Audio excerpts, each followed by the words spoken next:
नमस्कार दोस्तों, जैसा कि आप लोग जानते हैं ये हैलो एल्केन और हैलो एरीन नाम के चैप्टर का अगला वाला वीडियो है और इस वीडियो में हम हैलो एल्केन के कुछ अन्य रासायनिक गुणों के बारे में पढ़ेंगे, जिसमें से सबसे पहला है बी हाइड्रोहैलोजनीकरण। तो बी हाइड्रोहैलोजनीकरण का मतलब क्या होता है ये पहले समझिए। तो बी हाइड्रोहैलोजनीकरण का मतलब होता है हाइड्रोजन और हैलोजन का निकलना। हाइड्रोजन और हैलोजन को यक्स से दर्शाते हैं और हैलोजन जिसके बाहरी कोश में 7 इलेक्ट्रॉन होते हैं, जैसे फ्लोरीन, क्लोरीन, ब्रोमीन, आयोडीन, अन्य भी ऐसे हैं। तो इसे क्या कहते हैं? हैलोजन कहते हैं। और हाइड्रोजन और हैलोजन किसी भी चीज में से अगर बाहर निकल रहे हैं तो इसी को कहते हैं बी हाइड्रोहैलोजनीकरण। अब देखिए ध्यान से, ये मैंने समझाने के लिए एक एग्जांपल ले लिया है। अब इसमें देखते हैं कि किस तरह से। ये क्या है? ये एक हैलो एल्केन है। ये क्या है? हैलो एल्केन है। क्यों? क्योंकि देखिए Br क्या है? हैलोजन है और इतना एल्केन समूह है। अब ये रिएक्शन कैसे करेंगे, या इसमें जब हम KOH को डालते हैं, अगर हम इसमें एल्कोहली माध्यम लेंगे तो एल्कोहली माध्यम में यहाँ बी हाइड्रोहैलोजनीकरण होगा, और अगर हम एल्कोहली माध्यम नहीं लेंगे तो OH जाकर इस Br को हटा के इसकी जगह पर बैठ जाएगा और SN1 अपक्रिया हो जाएगा, या SN2 अपक्रिया हो जाएगा। K निकल जाएगा इस Br के साथ में और OH जाकर इस Br की जगह पर लग जाएगा और SN1 या SN2 अपक्रिया हो जाएगी। लेकिन जब हम एल्कोहली माध्यम लेते हैं तब क्या होगा इसमें? तो देखिए इस Br को इस तरह से लिखा है, मैं इसको ऐसे भी लिख सकता हूं, इस तरह से। और इसमें 2 हाइड्रोजन हैं, इन 2 हाइड्रोजनों में से एक हाइड्रोजन को मैं इस तरह से लिख सकता हूं। अब इसमें करना क्या है, इसमें होगा क्या? इसमें ये बॉन्ड जो बना है ये 2 इलेक्ट्रॉनों से बना है, एक इलेक्ट्रॉन यहां, एक इलेक्ट्रॉन यहां, और इसी तरह से यहां पर भी 2 बॉन्ड बने हैं। जब भी हम एल्कोहली माध्यम में पोटेशियम हाइड्रोक्साइड को लेते हैं और इस तरह से रिएक्शन करवाते हैं तो इसकी उपस्थिति में होता क्या है, इन दोनों इलेक्ट्रॉनों को ये लेकर अलग हो जाएगा, और जब इन दोनों इलेक्ट्रॉनों को लेकर ये अलग होगा तो इस पर आ जाएगा माइनस चार्ज, और इस पर जब आएगा माइनस चार्ज तो ये K के साथ में निकल जाएगा, क्योंकि यहाँ से बॉन्ड ब्रेक होगा तो OH पर आएगा माइनस और K पर आएगा प्लस। तो देखिए यहाँ से इन दोनों इलेक्ट्रॉनों को लेकर Br अलग होगा तो Br पर माइनस चार्ज आएगा जो कि K के साथ में निकलेगा और बन जाएगा KBr। इस तरह से K के साथ में निकलेगा KBr, और इसी प्रकार से ये क्या करेगा, अपने इन दोनों इलेक्ट्रॉनों को यहाँ शिफ्ट कर देगा। यानी कि इन दोनों इलेक्ट्रॉनों को ये हाइड्रोजन क्या करेगा, इन दोनों इलेक्ट्रॉनों को यहाँ त्याग देगा, यानी इस पर कार्बन पर आ जाएगा माइनस चार्ज। क्यों? क्योंकि ये वाला इलेक्ट्रॉन तो इसी का है तो ये इसके पास जाने से कोई फर्क नहीं पड़ेगा, लेकिन ये वाला एक्स्ट्रा इलेक्ट्रॉन जो हाइड्रोजन का था ये इसके पास जाएगा तो इस पर आ जाएगा माइनस चार्ज, और यहाँ पर Br पर माइनस आया तो इस पर आ गया था प्लस चार्ज, और ये प्लस बनकर इस OH के साथ में निकलेगा। तो जब H इस OH के साथ में जाएगा, क्यों? क्योंकि दोनों इलेक्ट्रॉन त्याग रहा है और इलेक्ट्रॉन त्याग देगा, माइनस वाला त्याग देगा तो इस पर प्लस चार्ज आएगा, और प्लस इस माइनस के साथ में निकलेगा तो H और OH क्या हो जाएगा, H2O। यहाँ से H निकलेगा OH को लेकर H2O बन के। अब क्या हुआ, इस पर ये दोनों इलेक्ट्रॉन लेकर गया है यानी इस पर आया है प्लस चार्ज, और ये दोनों इलेक्ट्रॉन देकर गया है यानी इस पर आया है माइनस चार्ज। फिर ये माइनस और प्लस मिलके यहाँ डबल बॉन्ड का निर्माण कर लेंगे और बन जाएगा CH3। ये देखिए CH3 सिंगल बॉन्ड, और इस CH पर क्या था, माइनस चार्ज था और सिंगल बॉन्ड बचा था, और इस पर CH2 पर कौन सा चार्ज था, प्लस चार्ज। अब फिर प्लस और माइनस मिलकर यहां पर क्या बना लेंगे, डबल बॉन्ड,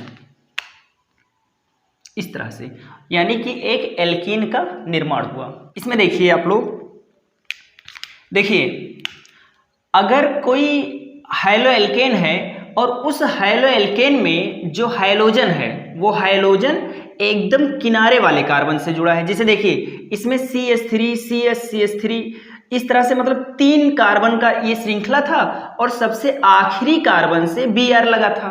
सबसे किनारे वाले कार्बन से Br लगा था। तो जब सबसे किनारे वाले कार्बन से Br लगा हो तो इस तरह से सामान्य अपक्रिया हो जाएगी। लेकिन जब Br सबसे किनारे वाले कार्बन पर न लगा हो, यानी कि 2 डिग्री का या 3 डिग्री का जब हाइलो एल्केन हो, तब हम रिएक्शन कैसे करेंगे? तो इसमें लगेगा जेट-सेफ का नियम। अब जेट-सेफ का नियम क्या है? तो देखिए, बीहाइड्रोहाइलोजनीकरण में वह एल्कीन मुख्य रूप से निर्मित होता है जिसके द्विआबंधी कार्बन पर एल्किल समूह अधिक होते हैं। अब सोचिए आप लोग, जैसे देखिए इसकी उपस्थिति में होगा क्या, यहां से बॉन्ड टूटेगा तो K पर आएगा प्लस और OH पर आएगा माइनस। अब आप सोचिए कि इसमें हम किस कार्बन को बाहर निकालें, किस हाइड्रोजन को? यहां से हाइड्रोजन को बाहर निकालें, यानी EH2 कर दें यहां पर और यहां पर H लटका दें। फिर क्या हो, ये दोनों इलेक्ट्रॉन लेकर Br K के साथ में निकल जाए और H किसके साथ निकल जाए? OH के साथ में निकल जाए। ऐसा हम करें, या फिर यहां पर ये क्रिया ना करके हम लोग यहां पर करें ये क्रिया इस साइड में, यहां CH2 है, इधर करें, यहां पर H लटकाएं और इस H को भगाएं। अब कौन सा ज्यादा सही है? तो ये हमें बताता है जेट-सेफ का नियम। अब जेट-सेफ का नियम क्या कहता है? उस साइड में बनेगा जिससे एल्किल समूह ज्यादा जुड़े हों। अब आप खुद सोचिए कि क्या इससे ज्यादा एल्किल समूह जुड़े हैं कि इससे ज्यादा एल्किल समूह जुड़े हैं। देखिए, अगर हम इसके हाइड्रोजन को भगाते हैं तो इससे केवल एक ही, मतलब कोई एल्किल समूह इससे नहीं जुड़ा है, इससे सीधा सीधा कोई कार्बन नहीं जुड़ा है। जबकि अगर हम इसके हाइड्रोजन को भगाते हैं, और अगर इसके हाइड्रोजन को भगाते हैं तो इससे देखिए 1-2 एल्किल समूह जुड़े हैं। तो अधिक एल्किल समूह किससे जुड़े हैं? देखिए लिखा है द्विआबंधी कार्बन परमाणु पर एल्किल समूह अधिक होंगे, वहीं पर बनेगा। तो देखिए, इस कार्बन से कोई एल्किल समूह नहीं जुड़ा है, जबकि इस कार्बन से 2 एल्किल समूह जुड़े हैं, यानी इसी में से हमें हाइड्रोजन को बाहर निकालना है। तो CH2 लिखा है, एक H को नीचे हम लटका सकते हैं। अब देखिए रिएक्शन बिल्कुल उसी तरह से होगा जैसे इससे पहले हम पढ़ चुके हैं। होगा क्या, यहाँ पर जो दोनों इलेक्ट्रॉन हैं, इन दोनों इलेक्ट्रॉनों को लेकर ये अलग होगा। अब ये इलेक्ट्रॉन तो इसी का था, ये इलेक्ट्रॉन कार्बन का था, वो जब इसके ऊपर आएगा तो इस पर आ जाएगा माइनस चार्ज और माइनस के साथ में ये प्लस वाला निकल जाएगा तो KBr बनकर निकलेगा, KBr इस तरह से। और इसी प्रकार से ये अपने दोनों इलेक्ट्रॉनों को यहाँ पर देकर निकलेगा। तो दोनों इलेक्ट्रॉन दे दिया, यानी ये प्लस चार्ज हो गया और प्लस चार्ज OH के साथ में निकलेगा तो H प्लस और OH माइनस, ये बन जाएगा H2O। और इस प्रकार से हाइड्रोजन भी निकला, हाइलोजन भी निकला, और हाइड्रोजन हाइलोजन का निकलना क्या कहलाता है? बीहाइड्रोहाइलोजनीकरण। अब ये दोनों इलेक्ट्रॉन दे दिया है तो इस कार्बन पर आया माइनस और ये दोनों इलेक्ट्रॉन ले लिया है तो इस पर आया प्लस, और प्लस और माइनस मिलकर यहाँ पर द्विबंध का निर्माण हो जाएगा, यानी कि बनेगा CH3 सिंगल बॉन्ड CH2, फिर इससे सिंगल बॉन्ड CH, और यहाँ पर निर्माण होगा डबल बॉन्ड का और CH, और इससे फिर जुड़ा है CH3 इस तरह से। तो यहाँ से नहीं निकला, क्यों? क्योंकि इससे कोई एल्किल समूह नहीं जुड़ा था। यहाँ से निकला क्यों? क्योंकि इससे ज़्यादा एल्किल समूह जुड़े थे, और यही जेट-सेफ का नियम है, और ये बीहाइड्रोहाइलोजनीकरण कंप्लीट हुआ। तो चलिए हम लोग अगला समझते हैं, उल्टा अपक्रिया। उल्टा अपक्रिया बहुत ही सिंपल सी अपक्रिया है। इसमें 2 हाइलो एल्केन के अणु लेंगे, कोई भी हाइलो एल्केन लीजिए, जैसे CH3Cl, एक हाइलो एल्केन ये हो गया, इसी के 2 अणु ले लेंगे। अब आप यहाँ पर C2H5 भी ले सकते हैं, C3H7 भी ले सकते हैं, जो मन करे वो ले सकते हैं, और यहाँ ClBr कुछ भी ले सकते हैं। और इसकी अपक्रिया करवाते हैं हम सोडियम के 2 अणुओं से, यानी कि किसी भी हाइलो एल्केन के 2 अणुओं की अपक्रिया सोडियम से करवाएंगे शुष्क ईथर की उपस्थिति में, शुष्क ईथर की उपस्थिति में। तो इस रिएक्शन को हम लोग उल्टा अपक्रिया के नाम से जानेंगे। कैसे होगा ये रिएक्शन? तो दोनों Cl निकल जाएंगे इस सोडियम के साथ में, तो क्या बनेगा? 2 Na 2 Cl के साथ में निकल गया तो बन गया 2 NaCl, यानी NaCl के 2 पार्टिकल बने। और CH3 आपस में जुड़ गए तो CH3 ये उच्चतर एल्केन बना। देखिए ये मेथिल समूह था, लेकिन ये बनकर तैयार हुआ एथिल, यानी उच्चतर एल्केन बना। देखिए एक कार्बन वाला था ये, यानी मेथिल समूह था, मेथिल, ये भी मेथिल, लेकिन ये क्या है, एथिल समूह है। किसी हाइलोएल्केन के 2 अणु, कोई भी हाइलोएल्केन का 2 अणु, देखिए हाइलोएल्केन का 2 अणु शुष्क ईथर की उपस्थिति में, उपस्थिति ध्यान में रखना, इसका मोस्ट इंपॉर्टेंट है, सोडियम से अपक्रिया करके उच्चतर एल्केन बनाना। उच्चतर, देखिए ये मेथिल क्लोराइड था तो यहाँ एथिल क्लोराइड बना। ऐसे ही अगर ये एथिल होता तो ये ब्यूटिल बन जाता, यानी उच्चतर एल्केन प्राप्त होता। तो इसको कहते हैं उल्टज अपक्रिया। आप लोग स्क्रीनशॉट लीजिए।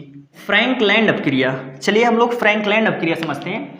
फ्रैंकलैंड अपक्रिया में चाहे आप एथिल आयोडाइड ले लीजिए या ब्रोमाइड ले लीजिए, जो भी लेना हो वो ले लीजिए। तो CH3 CH2I मैं आयोडाइड ले रहा हूं, और इसी के 2 अणुओं को लीजिए, आप ब्रोमाइड भी ले सकते हैं। CH3 CH2I और एथिल आयोडाइड के 2 अणुओं को लेकर इसकी अपक्रिया हम जिंक के 2 अणुओं से करवाएंगे।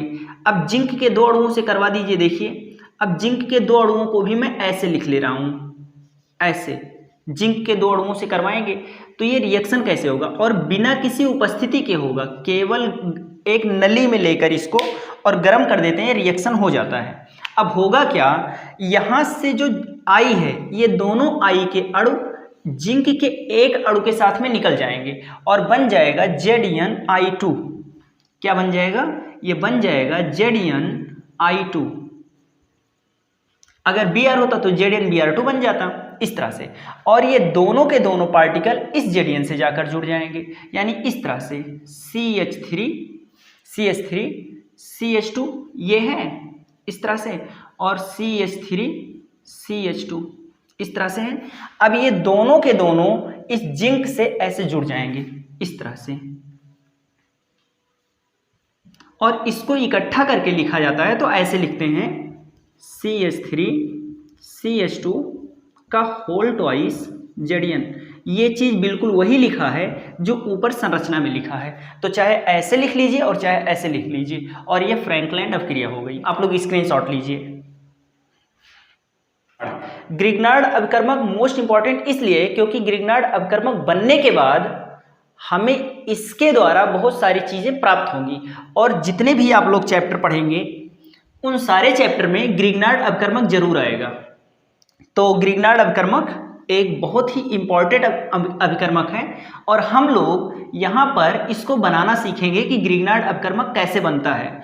तो चलिए इसको बनाने के लिए हम लोग क्या करते हैं, कोई हैलोएल्केन लेते हैं, कोई भी हैलोएल्केन ले लीजिए आप लोग, जिसे CH3Cl, ये मैंने एक हैलोएल्केन ले लिया। हाइलोजन हो गया हाइलोजन, और एल्केन हो गया, तो ये हो गया हैलोएल्केन।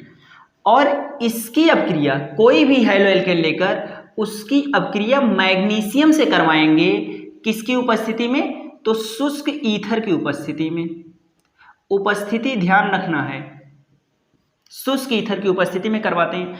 होगा कैसे रिएक्शन, ये मैग्नीशियम आएगा और इसी बीच में जाकर बैठ जाएगा बस।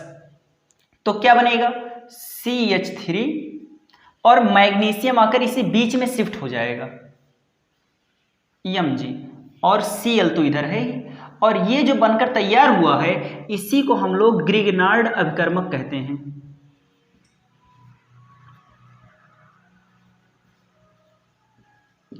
अगर हम इसको प्रतीकों के रूप में बताना चाहें तो प्रतीकों के रूप में देख लीजिए। देखिए इसकी जगह पर मैं ले सकता हूं RX, ये क्या है, R है, कोई एल्किल समूह है, और Cl क्या है, Cl यानी कि ये हाइलोजन है तो X से दर्शा लेते हैं, और इसकी अपक्रिया हमेशा मैग्नीशियम ही रहेगा, यहाँ मैग्नीशियम की जगह पर कुछ दूसरा नहीं लेना है। और इसकी अपक्रिया जब हम करवाएंगे शुष्क ईथर की उपस्थिति में, तो क्या होगा, ये मैग्नीशियम आकर इसी बीच में लग जाएगा R, और Mg इसी बीच में लग गया, Mg और Cl, और ये जो बनकर तैयार हुआ है, सॉरी यक्स लिख देते हैं हम लोग, और ये जो बनकर तैयार हुआ है इसी को हम लोग ग्रिग्नार्ड अपकर्मक कहते हैं। और ये ग्रिग्नार्ड अपकर्मक अब आगे चल के बहुत सारी चीज़ों से रिएक्शन करेगा और नई नई चीज़ें बनेंगी। और एक बात और जान लीजिए, ये ग्रिग्नार्ड अभिकर्मक जितनी भी चीज़ों से अपक्रिया करेगा, कभी भी यहाँ का बॉन्ड नहीं तोड़ना है, हमेशा Mg और R के बीच का बॉन्ड टूटेगा। यानी ग्रिग्नार्ड अभिकर्मक में Mg और यक्स के बीच का बॉन्ड बहुत मजबूत होता है, ये कभी नहीं टूटता, केवल R और Mg के बीच का बॉन्ड टूटेगा हमेशा। चलिए आप लोग स्क्रीनशॉट लीजिए, मैंने इसकी भाषा भी लिख दी है। अगला मोस्ट इंपॉर्टेंट रिएक्शन है विलियमसन्स ईथर संश्लेषण। तो चलिए देखते हैं कि ये अपक्रिया कैसे होता है। तो विलियमसन्स ईथर संश्लेषण अपक्रिया कैसे होगा, हम इसमें हाइलोएल्केन, अल्कोहल और क्षार की अपक्रिया करवाएंगे और ईथर का निर्माण होगा। तो देखिए कैसे करते हैं। सबसे पहले हमें लेना है हाइलोएल्केन, तो एक हाइलोएल्केन ले लीजिए। तो मैं हाइलोएल्केन, आप C2H5OH भी ले सकते हैं, कुछ भी ले सकते हैं, जो मन करे वो ले लीजिए। CH3Cl में ले रहा हूँ। तो ये हो गया हाइलोएल्केन।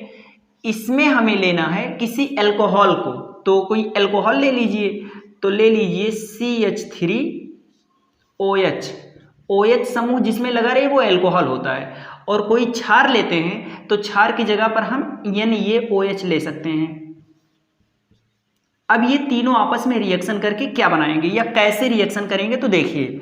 तो ये तीन के तीनों आपस में रिएक्शन करते हैं तो दो स्टेप में करते हैं। सबसे पहला स्टेप ये है कि इसमें क्या होगा, जब इन तीनों को आपस में मिक्स कर देंगे तो ये तीनों साथ में रिएक्शन नहीं करना स्टार्ट करेंगे। इसमें से पहले ये वाला और ये वाला आपस में रिएक्शन करेगा और इन दोनों के रिएक्शन से जो बनेगा वो चीज जाकर इससे रिएक्शन करेगा।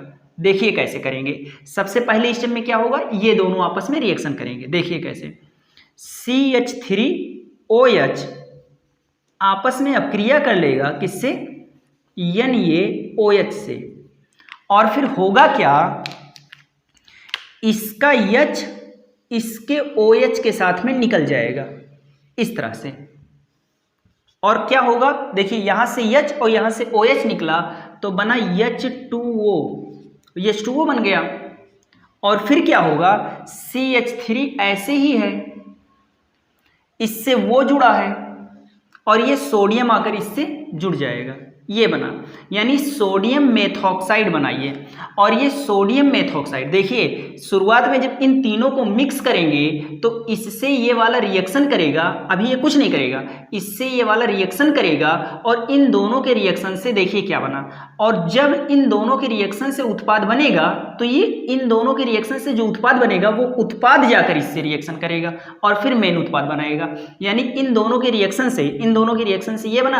अब ये आएगा स्टेप 2 में और फिर अपक्रिया करेगा। यानी सेकेंड स्टेप में क्या होगा, ये चीज यहां पर लिखिए, CH3 वो Na, और इससे रिएक्शन होगा किसका, CH3Cl का,